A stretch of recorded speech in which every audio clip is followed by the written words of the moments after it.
नमस्कार, मैं अजय वालिया स्वागत करता हूं आपका अपने YouTube चैनल धर्मध्वज पर। ज्योतिष से संबंधित हमारी जो ये श्रृंखला चल रही है, इसमें आज के इस 26वें एपिसोड में मैं आपके सामने ज्योतिष के सबसे महत्वपूर्ण विषयों में शुमार मंगल दोष के बारे में विस्तार से चर्चा करने के लिए हाजिर हुआ हूँ। और ये चर्चा काफ़ी लंबी चलेगी, इसलिए मैं इसे मंगल दोष की उप श्रृंखला का नाम दे रहा हूँ, क्योंकि मंगल दोष की ये श्रृंखला कई एपिसोड में पूरी होगी और ये एपिसोड जो हैं वो काफ़ी लंबे बनेंगे। इस विस्तृत चर्चा में मंगल दोष से संबंधित सभी पक्षों पर बात करने की कोशिश की जाएगी। मसलन कि मंगल दोष की जो है वो मूल अवधारणा ज्योतिष के अंदर क्या है। क्या मंगल दोष सच में इतना भारी होता है कि यदि मंगल दोष वाले व्यक्ति की बिना मंगल दोष वाले व्यक्ति से शादी हो जाए तो वर या वधू किसी एक की मृत्यु का कारण भी ये मंगल दोष बन सकता है? क्या ये दोष मृत्यु या प्राण संकट जैसा कोई बड़ा खतरा सच में दे सकता है, या ये केवल एक मिथक है, ये केवल जो है वो एक जनश्रुति है? हम जानेंगे कि लग्न कुंडली में मंगल दोष को कैसे देखते हैं। इसके साथ साथ हम इस बात को भी समझेंगे कि क्या मंगल दोष जो है वो चंद्र कुंडली और नवांश से भी देखा जाता है। मंगल दोष में राशियों की क्या भूमिका होती है, और मंगल दोष की स्थिति में यदि मंगल उच्च राशि का हो, नीच राशि का हो, स्वराशि का हो, मित्र अथवा शत्रु राशि का हो, तो ये क्या संभावित फलित देता है। इसके अलावा यदि मंगल अस्त हो जाए या कि वक्री हो जाए या शुभ अशुभ ग्रहों से युत अथवा पीड़ित हो जाए, तब मंगल दोष के संभावित परिणाम जो हैं वो क्या आते हैं। और यदि मंगल दोष की स्थिति में मंगल का जो है वो नीच भंग हो जाए, तब क्या फलित होने की संभावना व्यक्त की जाती है। हम इन सब बातों को आज के इस एपिसोड में जानने समझने की कोशिश करेंगे। हम मंगल दोष के लिए वर्णित कुंडली के अकेले अकेले भाव में मंगल के बैठने के संभावित परिणामों पर, मंगल दोष की स्थिति में मंगल की दृष्टियों से मिलने वाले परिणाम के साथ साथ मंगल दोष के दौरान मंगल और अन्य ग्रहों की महादशा आने पर क्या परिणाम मिलेगा, इसके ऊपर भी हम लोग जो हैं वो आज के एपिसोड में चर्चा करेंगे। मंगल दोष के संबंध में नक्षत्रों की क्या भूमिका है, मंगल दोष में शुक्र और बृहस्पति ग्रह क्या महत्व रखते हैं, इन सब बिंदुओं पर भी हम टीका टिप्पणी करने का प्रयास करेंगे। और आखिर में हम ये जानेंगे कि मंगल दोष जो है वो न्यूनतम या समाप्त कैसे होता है। क्या इसको कम करने के या समाप्त करने के सच में कुछ उपाय होते हैं, या ये भी केवल एक वहम है। इन सब तथ्यों को हम आज के एपिसोड में समझेंगे। मंगल दोष की उप श्रृंखला इसलिए भी अलग होगी कि इसमें हम कई ऐसे तर्कपूर्ण लेकिन अनसुलझे सवालों के भी जवाब ढूंढने की कोशिश करेंगे जो आमतौर पर पूछे ही नहीं जाते हैं।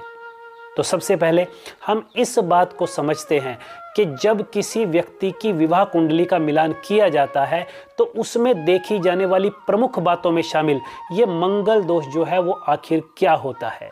आखिर ज्योतिष में वर्णित इस मंगल दोष की जो है वो वास्तविक अवधारणा, मूल अवधारणा जो है वो क्या है। भारतीय ज्योतिष में जो भी मूल ग्रंथ अर्थात क्लासिकल स्क्रिप्चर्स जैसे बृहत पराशर होराशास्त्र, बृहत जातक, जातक पारिजात, सारावली और फल दीपिका आदि जो कुछ भी हमारे पास है, इन ग्रंथों में जब विवाह को लेकर फलित संबंधी नियम तय किए गए तो नियमों को तय करते हुए इसमें मंगल ग्रह को जो है वो एक विशेष नियम में बांधा गया है।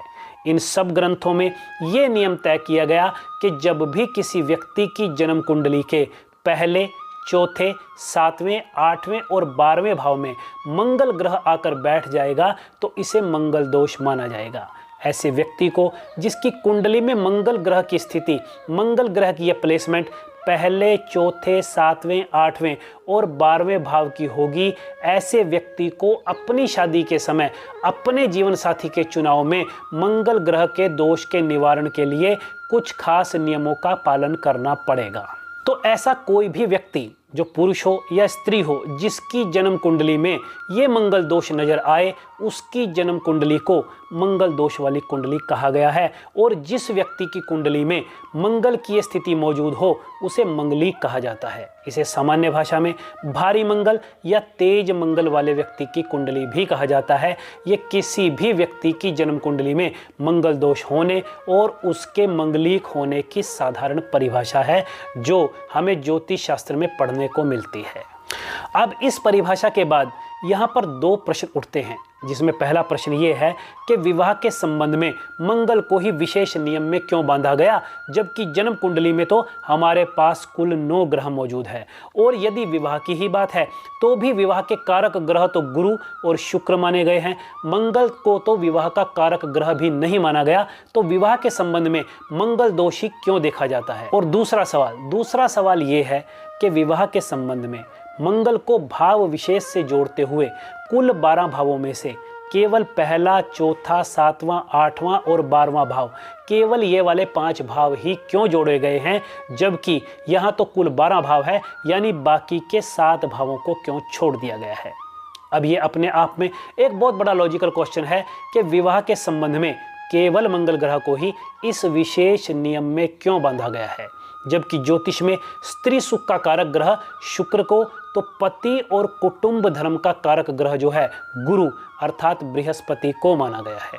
आखिर क्या कारण है कि विवाह के संबंध में अन्य किसी भी ग्रह का दोष, जैसे सूर्य दोष, चंद्र दोष, बुध दोष, शनि दोष या राहु केतु दोष आदि का महत्व मंगल दोष जैसा स्वीकार नहीं किया गया है, अर्थात क्यों मंगल दोष को ही दाम्पत्य के लिए अलग श्रेणी में रखा गया है। असल में ज्योतिष में मंगल ग्रह क्रोध, उग्रता, तुरंत प्रतिक्रिया यानी इंस्टेंट रिएक्शन, संघर्ष की भावना, प्रभुत्व अर्थात डोमिनेंस और पुरुषत्व की आक्रामक अभिव्यक्ति को बताता है, जबकि शुक्र तो ज्योतिष में प्रेम का, आकर्षण का, सुख का, सेक्सुअल प्लेजर यानी यौन सुख और मिलन का कारक ग्रह माना गया है। अर्थात शुक्र ग्रह जो है वो विवाह की मधुरता और इसके सामंजस्य का, इसकी कंपैटिबिलिटी का प्रतीक ग्रह माना गया है, जबकि गुरु अर्थात बृहस्पति ग्रह को ज्योतिष में पति, धर्म, परंपरा, संस्कार और नैतिकता का कारक ग्रह माना गया है। गुरु को विवाह के स्थायित्व यानी स्टेबिलिटी और गृहस्थ धर्म का जो है आधार यानी बेस माना गया है, यानी शुक्र और गुरु ये दोनों ग्रह विवाह के संयोजक अर्थात कनेक्टर हैं, यानी ये दोनों ग्रह गुरु और शुक्र जो हैं वो विवाह को जोड़ने का काम करते हैं, जबकि मंगल ग्रह विवाह का डिस्कनेक्टर यानी इसको डिस्कनेक्ट करने का, तोड़ने का काम करता है। कहने का भाव यह है कि मंगल ग्रह जो है विवाह में एक विघ्नकर्ता ग्रह जो है वो माना गया है। मंगल ग्रह जो है वो अपनी हाई एनर्जी के कारण, अपनी हीट और अपने एग्रेशन के कारण यानी अपनी आक्रामकता के कारण विवाह को तोड़ने का, विवाह को अस्त व्यस्त करने का काम करता है। इसलिए ज्योतिष में विवाह संबंधी फलित करते हुए मंगल को मंगल दोष संबंधी नियम में बांधा गया है। मंगल और शुक्र दोनों ग्रहों की ऊर्जाएं एक दूसरे के स्वभाव के बिल्कुल ही विपरीत है, जिससे वैवाहिक जीवन में ईगो क्लैशेस यानी अहम का टकराव, ओनरशिप, इम्पेशंस और ओवर रिएक्शन जैसे इश्यूज जो हैं वो देखने को मिलते हैं, क्योंकि किसी भी व्यक्ति का जो वैवाहिक जीवन है वो संतुलन और सामंजस्य यानी तालमेल मांगता है। सफल विवाह का पहला नियम अपने पार्टनर के लिए खुद का समर्पण है, खुद की ईगो को छोड़ना है, जबकि मंगल अपने सभी कारकों में, अपनी सभी सिग्निफिकेशंस के अंदर अतिशयता यानी अधिकता देता है। मंगल ग्रह जो है वो अति उत्साह है, अति काम वासना है, अति अपेक्षा है और अति तेज प्रक्रिया का नाम है। मंगल जो है वो प्रभुत्व करना चाहता है, मंगल झुकना नहीं जानता और छोटे से छोटे मुद्दे के लिए भी मंगल को लड़ना और अड़ना, ये दोनों ही बातें जो हैं वो सबसे ज़्यादा पसंद है।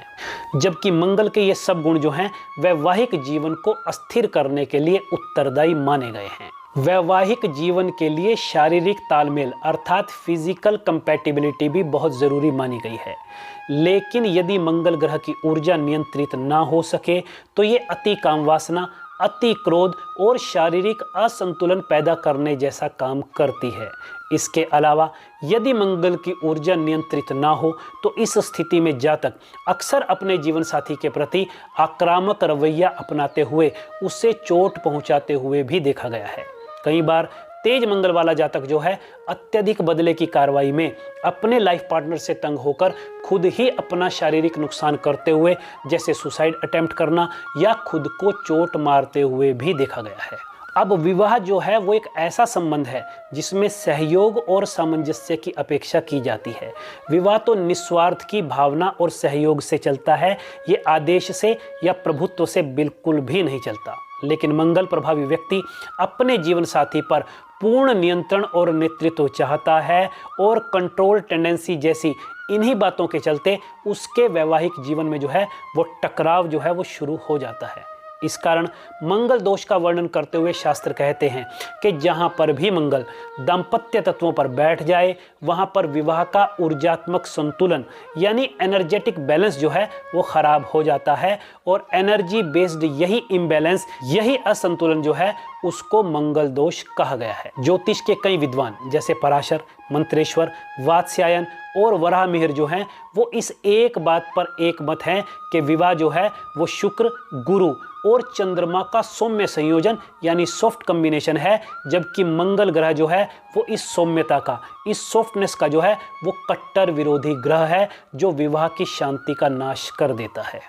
मंगल को ज्योतिष में पार्टनर रिप्लेसमेंट का ग्रह बताया गया है, यानी मंगल को द्वितीय दारा कारक ग्रह, दूसरी पत्नी या दूसरा साथी लाने वाला ग्रह और we can say second marriage initiator माना गया है।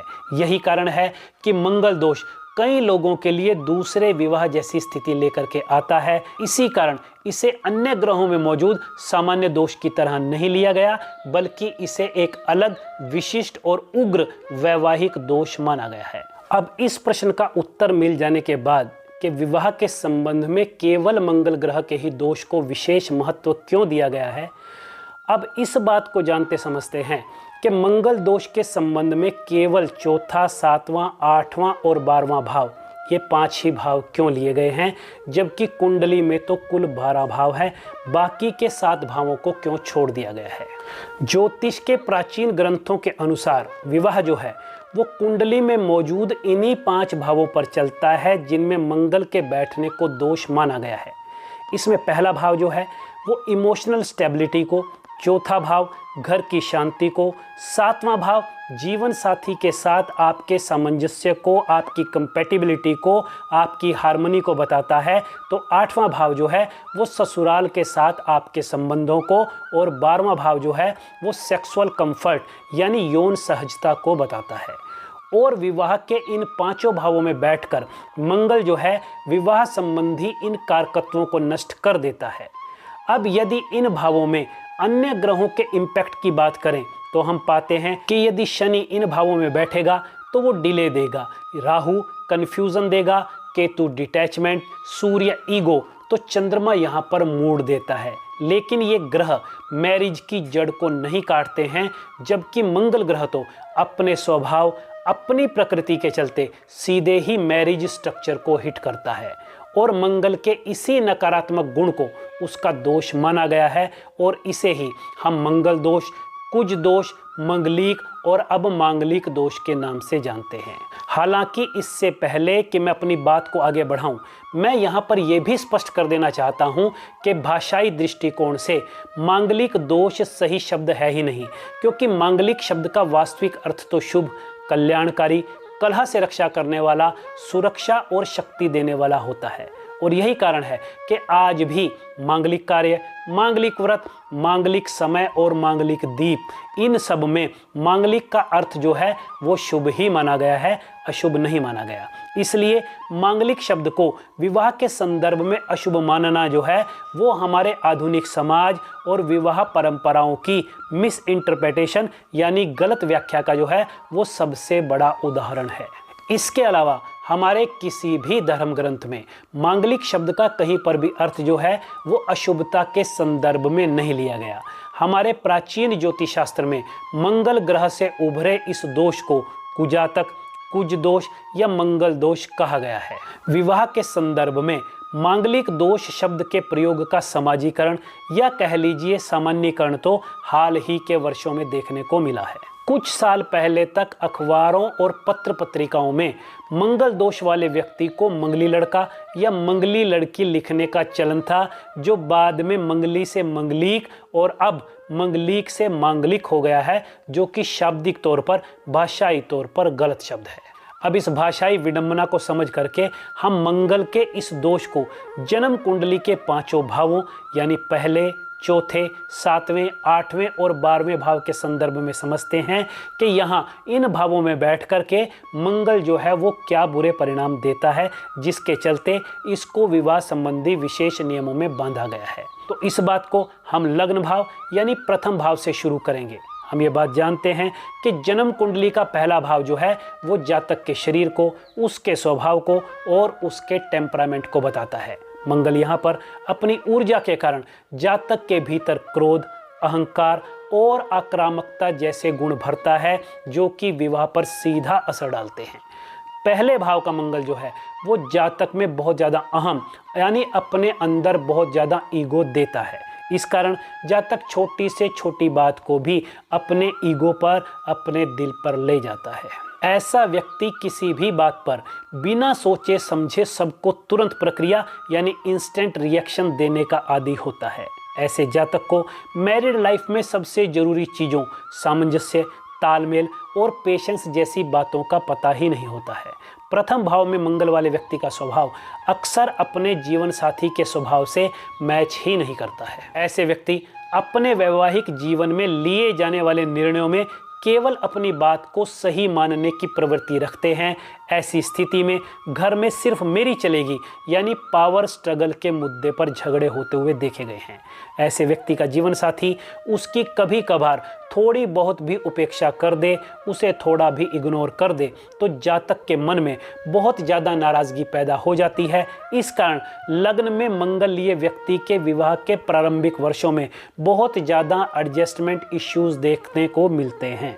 अच्छा, एक कमाल की बात यह होती है कि लग्न में मंगल लिए हुए व्यक्ति स्प्लिट पर्सनैलिटी डिसऑर्डर का शिकार होते हुए देखा गया है, जो कि एक सिचुएशन में कुछ बात करता है तो दूसरी सिचुएशन में कुछ और बर्ताव करता है। ऐसा व्यक्ति प्रोटेक्टिव और पॉजेसिव दोनों ही तरह का बर्ताव अपने जीवन साथी के लिए या अपने प्रेमी के लिए करते हुए देखा गया है। प्रोटेक्टिव बिहेव दिखाता हुआ ऐसा व्यक्ति अपने जीवन साथी के प्रति सुरक्षा की भावना रखता है, यानी एक समय में तो वो बाहरी समाज से, बाहरी लोगों से अपने जीवन साथी को प्रोटेक्ट रखता है और इसी एक समय में वो खुद उसके साथ मार पिटाई, घरेलू हिंसा और गाली गलौज को भी अंजाम देता रहता है। ऐसा जातक अपने जीवन साथी के प्रति बहुत ज़्यादा पॉजेसिव भी होता है। वो अपने जीवन साथी पर अपना मालिकाना हक समझता है। वो समझता है कि उसका जीवन साथी जो है वो उसके हुक्म का गुलाम है। ऐसा व्यक्ति अपने पार्टनर पर बहुत ज़्यादा प्रेशर बना के रखता है, जिस कारण उसका जीवन साथी अपने आप को दिमागी रूप से हारा हुआ यानी मेंटली एग्जॉस्ट महसूस करता है। कुल मिलाकर प्रथम भाव में मंगल वाले जातक के दाम्पत्य में कंपैटिबिलिटी और म्यूचुअल अंडरस्टैंडिंग की कमी होती है और ऐसा जातक अंदरूनी तौर पर चिड़चिड़े स्वभाव का व्यक्ति होता है। हालांकि ये जो पहचान मैंने प्रथम भाव में व्यक्ति की बताई है, इसकी व्यवहारिक सच्चाई इससे भी ज़्यादा देखने को मिलती है कि मंगल चाहे पहले, चौथे, सातवें, आठवें और 12वें भाव में हो, लेकिन जातक में मोटे तौर पर ये प्रथम भाव वाले लक्षण देखने को मिल ही जाते हैं। हालांकि हम बाकी भावों में भी मंगल के गुणों को एक एक करके जानने समझने की कोशिश अलग से कर रहे हैं। मंगल ग्रह के बारे में हम ये बात भी जानते हैं कि ज्योतिष शास्त्र में मंगल ग्रह को 3 दृष्टियां मिली हुई है। अब यहाँ क्योंकि हमने सबसे पहले लग्न भाव की यानी प्रथम भाव में मंगल की बात की है, तो लग्न भाव में बैठा हुआ मंगल अपनी चौथी, 7वीं और 8वीं दृष्टि से जो है चतुर्थ भाव को, 7वीं दृष्टि से 7वें भाव को और 8वीं दृष्टि से 8वें भाव को देखता है। लग्न में बैठे हुए मंगल की चतुर्थ दृष्टि जब सुख भाव पर यानी चौथे भाव पर पड़ती है, तो ये घर के माहौल में अधिकार और नियंत्रण से पैदा हुए तनाव की स्थिति पैदा करता है। चौथे घर का मंगल जो है unnecessary domestic fire, unnecessary heat देता है। इस कारण ये दाम्पत्य को अंदर से डिस्टर्ब करता है। लग्न में बैठे हुए मंगल की सप्तम दृष्टि जब सामने के सप्तम भाव पर पड़ती है तो ये विवाह में देरी, रिश्तों में ईगो क्लैशेस का कारण बनती है, क्योंकि सप्तम भाव जो है वो जीवन साथी का है, निजी संबंधों का है और मुख्य रूप से विवाह का भाव माना गया है। लग्न में बैठे हुए मंगल की सप्तम दृष्टि कटु, आक्रामक, फायरी और मारक मानी गई है। इसलिए पहले भाव यानी लग्न से मंगल दोष वाले व्यक्ति के दाम्पत्य में ये फ्रिक्शन पैदा करती है। इस कारण जातक अपने जीवन साथी के व्यवहार में वजह बेवजह कमियां निकालने का आदी होता है। मंगल जो कि सेक्सुअल एनर्जी का भी कारक ग्रह है, वो यहाँ अपनी सप्तम दृष्टि के चलते सेक्सुअल रिलेशनशिप में एक साथी में गर्मी तो दूसरे साथी में ठंडेपन का मिसमैच इंपैक्ट यानी इम्बैलेंस पैदा करता है। मंगल की सातवीं दृष्टि सीधे स्पाउस को यानी जीवन साथी को जो है वो हीट करने का काम करती है। इसी प्रकार लग्न में बैठा मंगल अपनी आठवीं दृष्टि से आठवें घर को देखता है और उसे प्रभावित करता है। और हमें ये बात पता है कि आठवां घर जो है वो ससुराल का घर भी है। ये घर लॉन्जिविटी का है और मैरिटल लॉन्जिविटी का भी घर यहीं पर है। इसके अलावा ये घर हिडन टेंशन्स को और जॉइंट एसेट्स को भी बताता है। यहाँ मंगल की आठवीं दृष्टि जातक की ससुराल पक्ष से दूरी या मिसअंडरस्टैंडिंग के लिए उत्तरदायी मानी गई है। इस कारण जातक को अपने स्पाउस की फैमिली यानी अपने इन लॉ से कोऑर्डिनेशन करने में दिक्कत आती है। इस पहले भाव के मंगल की ये आठवीं दृष्टि मैरिज में हिडन फ्रस्ट्रेशंस या सप्रेस्ड एंगर का कारण बनती है। इस कारण पहले घर का मंगल जो है वो बहुत तेज, बहुत भारी माना गया है, क्योंकि यहाँ बैठा मंगल और उसकी दृष्टियाँ मैरिटल लाइफ की जड़ों को हिला डालती है। इस तरह हमने मंगल दोष के प्रभाव को पूरे विस्तार से लग्न भाव में यानी फर्स्ट हाउस में समझने की कोशिश की है। अब पहले भाव के बाद हम मंगल दोष के प्रभाव को जो है वो चतुर्थ भाव में यानी फोर्थ हाउस में समझने की कोशिश करते हैं। मंगल जब भी चौथे भाव में अर्थात सुख भाव में स्थित होता है तो ये अक्सर गृह शांति को खराब कर देता है। यहाँ का मंगल व्यक्ति की गृहस्थी, उसकी मानसिक शांति, उसकी माता, उसकी संपत्ति और उसके वाहन पर अपना प्रभाव दिखाता है।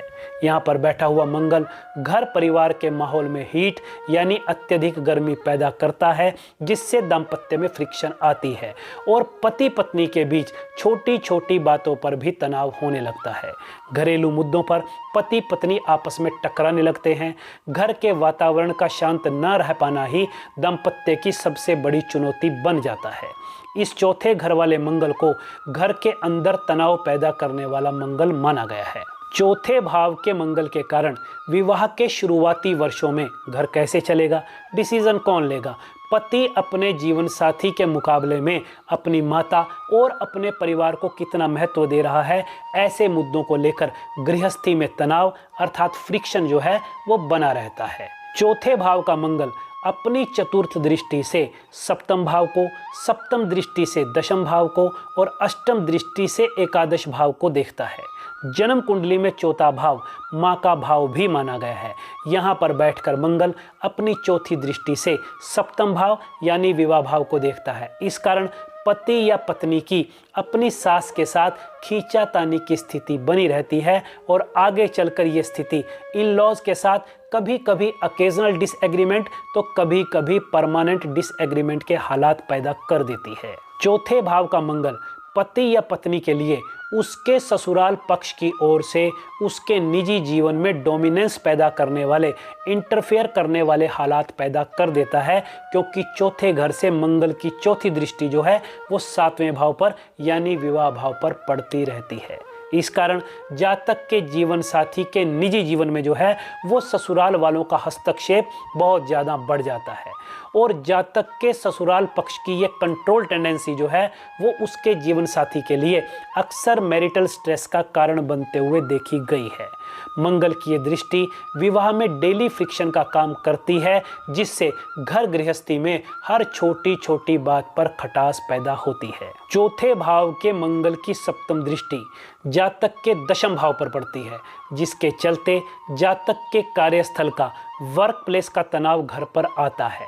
जातक अपने जीवन साथी को बहुत कम समय देता है, जिसके चलते उसके जीवन साथी को लगता है कि जातक ड्यूटी और वर्क ओरिएंटेड ज़्यादा है और रिलेशनशिप ओरिएंटेड कम है। इस कारण उसके जीवन में करियर वर्सेस होम कॉन्फ्लिक्ट जो हैं वो चलने लगते हैं।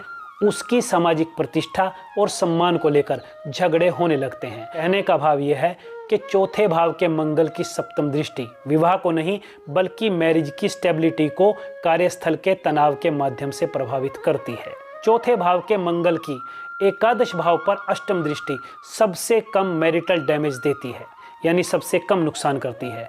हालांकि एकादश भाव 11th हाउस जो है वो कामनाओं का, अपेक्षाओं का हाउस है, इसलिए ये दृष्टि संबंधों की अपेक्षाओं में फ्रिक्शन पैदा कर देती है। इस स्थिति में जातक या उसके पार्टनर में से किसी एक को ये लगने लगता है कि उसका जीवन साथी अपनी प्रायोरिटी को, अपनी प्राथमिकता को घर के बाहर रखता है। चौथे भाव के मंगल की 11वें भाव पर यह अष्टम दृष्टि जातक और उसके पार्टनर की डिजायर को मिसमैच करती है। ऐसी स्थिति में जातक और उसके पार्टनर के बीच प्रॉफिट, मनी हैंडलिंग को लेकर के डिसएग्रीमेंट यानी असहमतियां चलने लगती हैं। अब चौथे भाव के बाद आता है सप्तम भाव, और सप्तम भाव में स्थित मंगल को मंगल दोष की सबसे क्लासिकल कैटेगरी, सबसे प्रोमिनेंट कैटेगरी यानी सबसे बड़ी स्थिति माना गया है, क्योंकि ज्योतिष का मानना है कि 7वें घर का मंगल तो लगभग प्रत्येक केस में विवाह को खराब करता ही करता है। यहाँ का मंगल स्पष्ट तौर पर विवाह में सबसे ज्यादा अड़चने डालता है। विवाहित व्यक्ति के जीवन में यदि यहाँ मंगल बैठा हो तो ये वैवाहिक जीवन को जड़ से समाप्त करने का काम करता है। सप्तम का मंगल या तो विवाह देरी से कराता है या जल्दी विवाह करा के बाद में व्यक्ति के वैवाहिक जीवन को युद्ध क्षेत्र में तब्दील कर देता है। जन्म कुंडली में सप्तम भाव जो है वो सीधे तौर पर जीवन साथी का, वैवाहिक सहयोग का और साझेदारी का भाव माना गया है, लेकिन मंगल यहाँ पर बैठकर जातक के अंदर केवल अपनी बात मनवाने की इच्छा रखता है। वो किसी भी बात पर और किसी भी कीमत पर अपने पार्टनर से दबना नहीं चाहता। उसके अंदर छोटे से छोटे मुद्दे पर भी पार्टनर से संघर्ष करने की, उलझने की और बहस करने की प्रवृत्ति होती है। ऐसे जातक के अंदर केवल मैं सही हूँ और सामने वाले गलत हैं, ऐसी प्रवृत्ति जो है वो पाई जाती है। सप्तम के मंगल वाले लोग अपने जीवन साथी की किसी भी बात पर तुरंत प्रतिक्रिया देने में यकीन रखते हैं।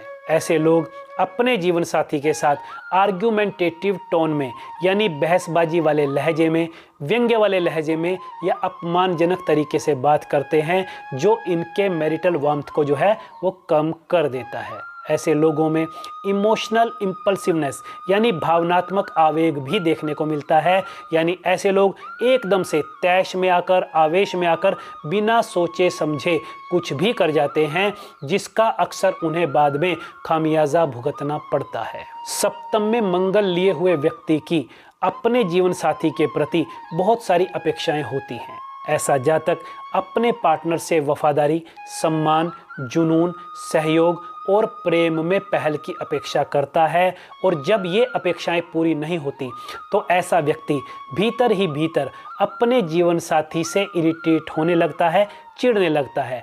ऐसे व्यक्ति के प्रेम संबंधों में, ये वैवाहिक संबंधों में उतार चढ़ाव के पैटर्न जो हैं वो बार बार देखने को मिलते हैं। अपने जीवन साथी के संबंध में 7वें घर का मंगल जातक को बहुत ज़्यादा प्रोटेक्टिव बनाता है।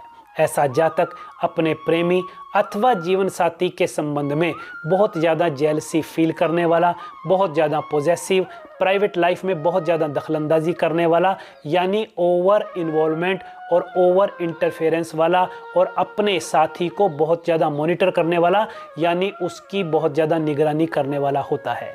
ऐसे जातक की ये आदतें उसकी शादी को बहुत ज़्यादा इमोशनल डिमांडिंग बनाती हैं। सप्तम घर के मंगल वाले व्यक्ति के दाम्पत्य विवाद का मुख्य कारण डोमिनेंस वर्सेस कोऑपरेशन का फैक्टर होता है, यानी जब जातक पार्टनरशिप की जगह लीडरशिप चाहे तो यहाँ पर फ्रिक्शन पैदा होने लगती है, जो कि दाम्पत्य जीवन में दरारें पैदा करने का काम करती हैं। यदि इस स्थिति में जातक समझदारी दिखाते हुए असर्टिव एडजस्टमेंट ना करे, यानी आगे बढ़कर के तालमेल ना बिठाए, तो शादीशुदा लाइफ पर जो है वो आंच आने लगती है। सप्तम का मंगल यहाँ पर फिजिकल इंटीमेसी को बहुत ज़्यादा मजबूत बनाता है। इस कारण जातक में फिजिकल रिलेशन को लेकर बहुत ज़्यादा पैशन, बहुत ज़्यादा ड्राइव, इंटेंसिटी और हाई सेक्सुअल टेम्परामेंट देखने को मिलता है। लेकिन ऐसे जातकों में मूड स्विंग, डिससेटिस्फैक्शन और अपने पार्टनर पर बहुत ज़्यादा दबाव जैसी बातें भी देखने को मिलती हैं, जो कि मैरिटल मिसअंडरस्टैंडिंग का बहुत बड़ा कारण बनती हैं। कहने का भाव ये है कि सप्तम भाव का मंगल जातक को पार्टनर पर नियंत्रण का, डोमिनेंस का जोखिम देता है। इस कारण जातक और उसके पार्टनर में ईगो क्लैशेस देखने को मिलते हैं, उनमें बहसबाजी होते हुए देखी जाती है और अलगाव का यानी सेपरेशन का, तलाक का खतरा मंडराया रहता है। सप्तम के मंगल की चौथी दृष्टि दशम भाव पर पड़ती है और ये लगभग वैसा ही प्रभाव देती है जैसा चौथे भाव के मंगल की सप्तम दृष्टि दशम भाव पर देती है। हालांकि ग्रहों की वास्तविक दृष्टियों की तीक्ष्णता में मूलतः काफी अंतर होता है, लेकिन मोटे तौर पर फिलहाल हम सप्तम भाव की चौथी दृष्टि का दशम भाव पर प्रभाव ठीक ऐसा मान सकते हैं जैसा चौथे भाव के मंगल की सातवीं दृष्टि का दशम भाव पर प्रभाव पड़ने से होता है। और ये प्रभाव हम चौथे भाव के मंगल की दृष्टि के संदर्भ में पहले समझ चुके हैं, इसलिए हम यहाँ पर इसे छोड़ रहे हैं।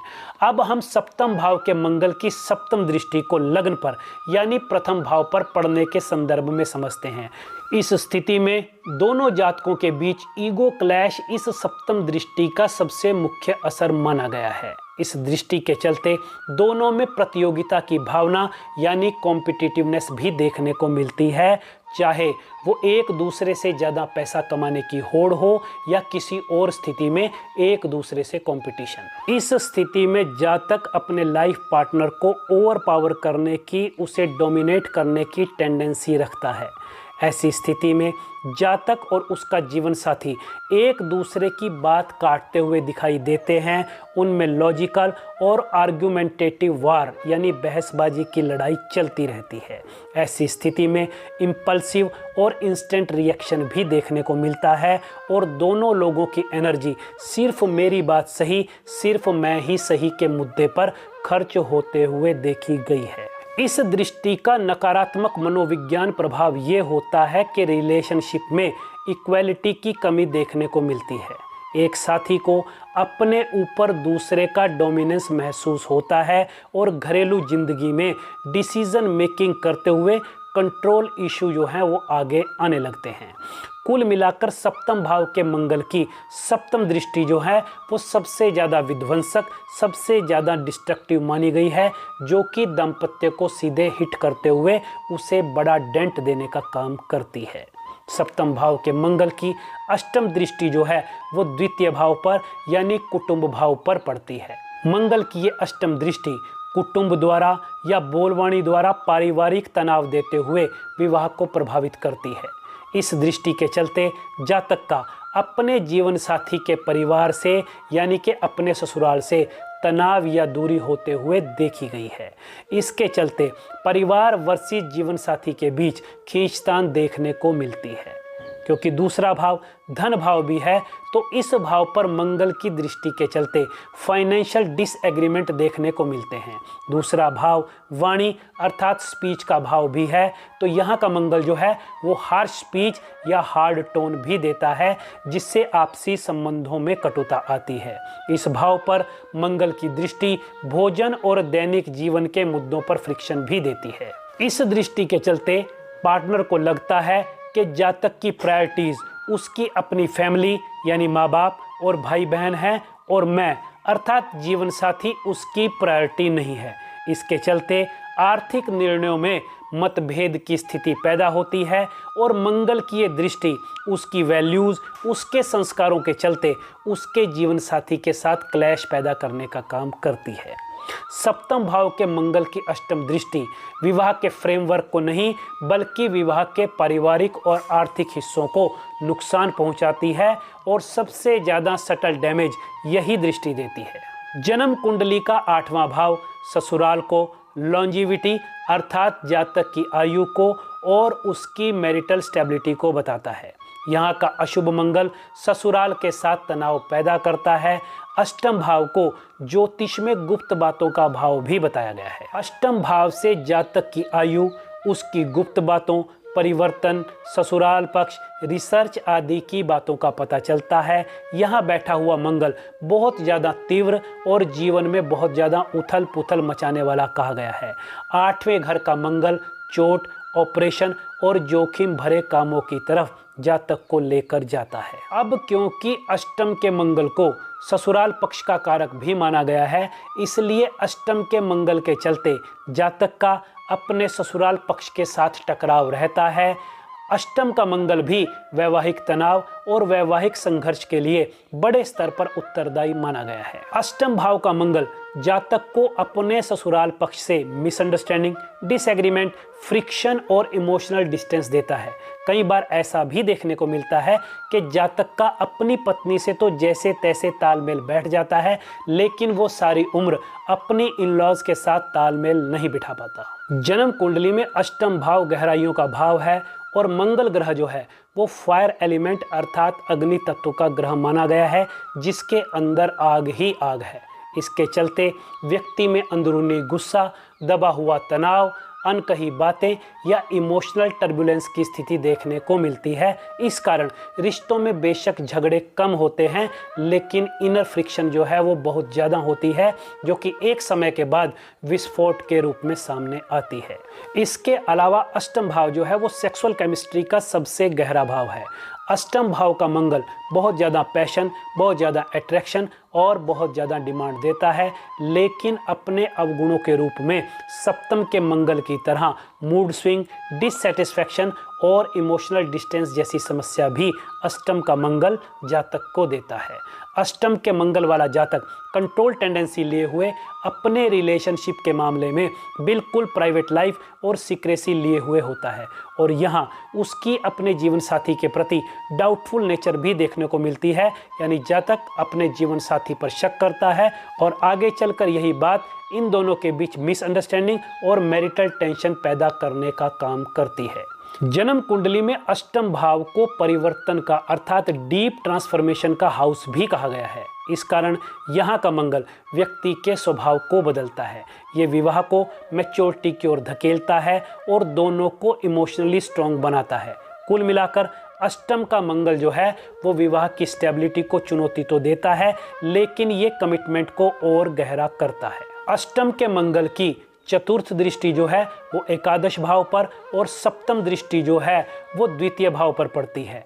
अष्टम के मंगल की चतुर्थ दृष्टि एकादश भाव पर चतुर्थ के मंगल की अष्टम दृष्टि जैसा ही प्रभाव देती है, जबकि अष्टम के मंगल की जो सातवीं दृष्टि द्वितीय भाव पर पड़ती है वो लगभग वैसा ही प्रभाव देती है जैसा सप्तम भाव का मंगल अपनी अष्टम दृष्टि से द्वितीय भाव पर देता है। और इन दोनों दृष्टियों के प्रभाव की विस्तृत व्याख्या क्योंकि हम पहले कर चुके हैं, इसलिए यहाँ हम इन दोनों व्याख्याओं को दोबारा नहीं समझेंगे। और अब हम अष्टम भाव के मंगल की तृतीय भाव पर पड़ने वाली अष्टम दृष्टि को समझने की बात शुरू करते हैं। अष्टम भाव में बैठा मंगल जब अपनी अष्टम दृष्टि से तृतीय भाव को देखता है तो ये जातक और उसके पार्टनर के बीच हार्श कम्युनिकेशन यानी कड़वे संवाद की स्थिति पैदा करता है। ये दृष्टि जातक की और उसके जीवन साथी के बीच इंस्टेंट रिएक्शन देने की आदत पैदा करती है। जातक अपने जीवन साथी से कटाक्ष भरे लहजे में बात करता है। अष्टम भाव की ये अष्टम दृष्टि जातक में ईगो और अड़ियल रुख को देती है। जातक का अपने भाई बहनों से और इन लॉज से फ्रिक्शन पैदा होता है। भाई बहन के कारण जातक की मैरिड लाइफ में डिस्टरबेंस देखने को मिलती है और उसका अपने ससुराल पक्ष वाले रिश्तेदारों जैसे साढ़ू, साला, साली, देवर, ननद वाले रिश्तों में भी तनाव देखने को मिलता है। कुल मिलाकर अष्टम मंगल की अष्टम दृष्टि मैरिड लाइफ में कम्युनिकेशनल फ्रिक्शन और ईगो बैटल यानी अहम की लड़ाई देकर जीवन में अशांति और क्लेश पैदा करती है। अष्टम के मंगल के बाद हम द्वादश के मंगल दोष की बात करते हैं। मंगल दोष की अंतिम सर्वमान्य स्थिति द्वादश में मंगल ग्रह का होना माना गया है। ज्योतिष में द्वादश को व्यय भाव भी कहा जाता है, इसलिए इसे खर्च, विदेश, जेल, शैया सुख, यौन सुख यानी सेक्सुअल प्लेजर एंड कंफर्ट, आत्मीयता व घनिष्ठता, अवचेतन मन यानी अनकॉन्शियस और सबकॉन्शियस माइंड, निद्रा और एकांत से जोड़ा गया है। 12वें भाव में बैठा हुआ मंगल व्यक्ति के शयन सुख में कमी देता है, उसकी इंटीमेसी को उसके इमोशनल गैप से दूषित करता है, उसके जीवन में सेपरेशन टेंडेंसी यानी अलग होने के भाव को बढ़ाता है। 12 भाव का मंगल जातक और उसके जीवन साथी के बीच दूरी यानी गैप बनाता है, जो कि मानसिक और शारीरिक दोनों तरह की होती है। यानी मैरिड लाइफ में स्थिति ऐसी होती है कि पति पत्नी के साथ होने पर भी दोनों के बीच छुपी हुई दूरी या खालीपन देखने को मिलता है। 12वां भाव जो है वो शैया सुख का भाव भी है। यहाँ पर मंगल के बैठने से शारीरिक संबंधों में अर्थात फिजिकल कंपैटिबिलिटी में बहुत ज़्यादा उतार चढ़ाव देखने को मिलता है। यहाँ का मंगल कभी कभी अत्यधिक कामेच्छा तो कभी कभी बहुत ज़्यादा दूरी और अनियमितता यानी इरेगुलरिटी देता है। 12वें घर का मंगल दाम्पत्य में खर्च, तनाव और मिसकम्युनिकेशन देता है और पैसे के खर्च को लेकर जातक और उसके जीवन साथी के बीच मतभेद उभरने लगते हैं।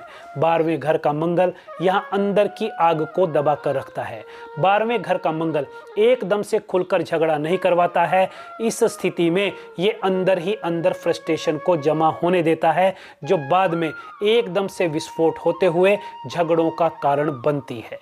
12वें घर का मंगल जातक के विवाह को अथवा उसके जीवन साथी को विदेश से जोड़ता है और यहाँ मंगल होने से दोनों पार्टनर अक्सर एक साथ घर पर नहीं मिलते हैं, बल्कि अपने काम के सिलसिले में या किसी भी अन्य कारण से, चाहे वो नाराज़गी के चलते हो, अलग अलग समय पर घर पर मिलते हैं। पति या पत्नी में से कोई एक हमेशा घर के बाहर गया हुआ होता है या बाहर रह रहा होता है। कहने का भाव ये है कि 12वें घर का मंगल वैवाहिक जीवन में शारीरिक दूरी, फिजिकल डिस्टेंस को पैदा करता है। अब 12 भाव का मंगल चतुर्थ दृष्टि से तीसरे भाव को देखता है और इस दृष्टि प्रभाव को हम अष्टम के मंगल की अष्टम दृष्टि के संदर्भ में समझ चुके हैं, जो कि तीसरे भाव पर पड़ती है। इसी प्रकार ये अपनी अष्टम दृष्टि से सप्तम भाव पर प्रभाव डालता है और ये प्रभाव भी हम लग्न के मंगल का सप्तम भाव पर दृष्टिपात के संदर्भ में समझ चुके हैं। हाँ, 12 के मंगल की सप्तम दृष्टि छठे भाव पर यानी रोग, ऋण और शत्रु भाव पर भी पड़ती है, जिसको अब हम समझने जा रहे हैं। 12 का मंगल अपनी सप्तम दृष्टि से मैरिड लाइफ में अनबन को, डेली कन्फ्लिक्ट्स को और रूटीन इरिटेशन को पैदा करता है। ये दृष्टि डे टू डे फंक्शनिंग यानी रोज़मर्रा की जिंदगी को डायरेक्ट डिस्टर्ब करने का काम करती है। इसके चलते छोटी छोटी बातों पर झगड़े भी देखने को मिलते हैं। जातक और उसके जीवन साथी के बीच सेवा सहयोग में कमी देखने को मिलती है। घरेलू कामों और रूटीन ड्यूटीज में मतभेद देखने को मिलते हैं और जातक में अपने जीवन साथी को बहस में हराने की टेंडेंसी जो है वो मौजूद होती है। निजी जीवन में चल रहे विवादों से उपजी स्ट्रेस और टेंशन का जातक की हेल्थ और स्ट्रेस से डायरेक्ट कनेक्शन बैठने लगता है। वो एंजाइटी और नर्वस हीट महसूस करने लगता है। उसके पार्टनर को लगता है कि उसका साथी छोटी छोटी बातों को भी इशू बना लेता है और इस कारण भी दोनों में मतभेद उभरने लगते हैं। मंगल की 12 भाव से इस छठे भाव पर पड़ रही दृष्टि मैरिटल फ्रिक्शन को बढ़ाती है। यहाँ झगड़े लंबे नहीं बल्कि बार बार होते हैं और हर रोज देखने को मिलते हैं। तो ये था मंगल दोष से संबंधित सभी 5 भावों में मंगल का सीधा और इसकी दृष्टियों से पड़ने वाले प्रभाव का विवरण। अब इससे आगे हम इस एक बात को समझते हैं कि मंगल दोष केवल लग्न से ही नहीं देखा जाता, बल्कि इसे चंद्र कुंडली से भी देखा जाता है। अब जहां तक किसी भी जातक की चंद्र कुंडली से मंगल दोष के विचार करने की बात है, तो ऐसा इसलिए है क्योंकि चंद्रमा जो है वो हमारे मन, हमारी भावनाओं, हमारी मानसिक प्रतिक्रियाओं और हमारे रिश्तों के इनर नेचर यानी आंतरिक स्वभाव को बताता है। इसलिए चंद्रमा से जो व्यक्ति मंगल दोष वाला हो, यानी जिस व्यक्ति का मंगल चंद्रमा से पहले, चौथे, 7वें, 8वें और 12वें घर में हो, उस व्यक्ति को चंद्रमा से मंगल दोष वाला व्यक्ति माना गया है।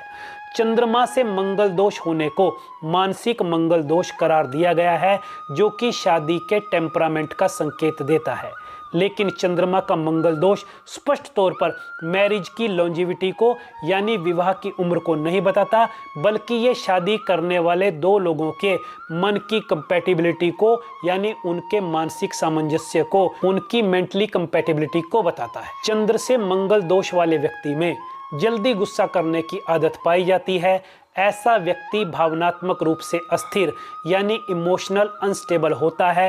वो एकदम से रिएक्ट करता है। उसकी मैरिड लाइफ में मूड स्विंग्स और कम्युनिकेशन रिलेटेड प्रॉब्लम्स जो हैं वो देखने को मिलती हैं। हालांकि मैं यहाँ इस बात को स्पष्ट कर देना चाहता हूँ कि लग्न से मंगलिक व्यक्ति को ही मूलतः मंगल दोष वाला व्यक्ति माना गया है। चंद्रमा से बना हुआ मंगल दोष सेकेंडरी अर्थात द्वितीय श्रेणी का मंगल दोष माना गया है। इसे हम सरल शब्दों में मानसिक मंगल दोष भी कह सकते हैं। मंगल को जब भी हम चंद्रमा से प्रथम भाव यानी स्वयं चंद्रमा के भाव में देखते हैं तो ये चंद्र मंगल की युति को बनाता है, अर्थात चंद्रमा और मंगल यहाँ एक ही भाव में एक साथ मिलते हैं। चंद्र मंगल योग की यदि केवल योग के दृष्टिकोण से विवेचना करें तो ये योग जो है धन, व्यापार, त्वरित निर्णय और मानसिक सक्रियता का योग माना गया है, लेकिन इसे चंद्रमा के साथ पहले भाव में बनने के चलते चंद्र आधारित मंगल दोष भी कहा गया है।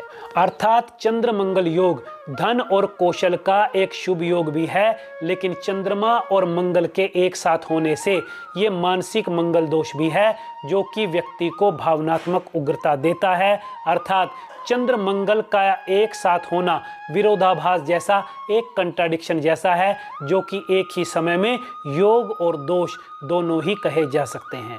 यहाँ चंद्रमा और मंगल के एक साथ होने को हम चंद्र मंगल की द्वि ऊर्जा भी कह सकते हैं। चंद्र मंगल योग व्यक्ति को धन योग अर्थात आर्थिक प्रगति के अवसर मुहैया करवाता है।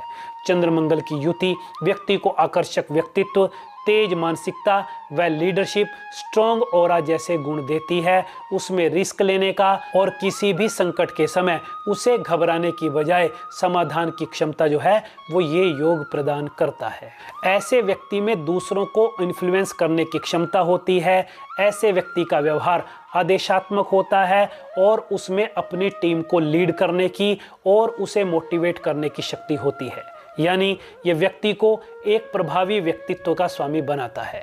चंद्र मंगल योग व्यक्ति को जीवन भर कर्मशील बनाए रखता है। ऐसा व्यक्ति खाली बैठकर अपना जीवन नहीं बिता सकता, बल्कि हमेशा वो कुछ ना कुछ करते हुए देखा गया है। अब जहां तक चंद्रमा के साथ मंगल की युति होने से मंगल दोष उभरने का प्रभाव है, तो मंगल दोष के चंद्रमा से बनने पर यह प्रभाव भावनात्मक होता है। ऐसे व्यक्ति में मूड स्विंग्स के, जल्दी गुस्सा करने के, इंस्टेंट रिएक्शन देने के और मैरिड लाइफ में फ्रिक्शन के तथा इम्पेशेंट बिहेवियर जैसे गुण जो हैं वो देखने को मिलते हैं।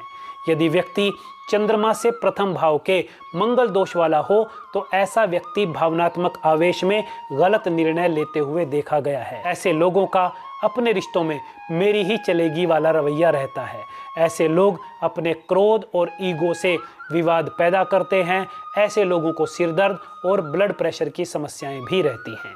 यदि जातक चंद्रमा से प्रथम भाव में मंगल लिए हुए हो तो ऐसे व्यक्ति की अपने जीवन साथी पर नियंत्रण करने की टेंडेंसी रहती है, यानी कंट्रोल टेंडेंसी इन रिलेशनशिप हावी रहता है। ऐसे लोगों के वैवाहिक संबंध आपसी झगड़ों और धमकियों से तनाव में रहते हैं।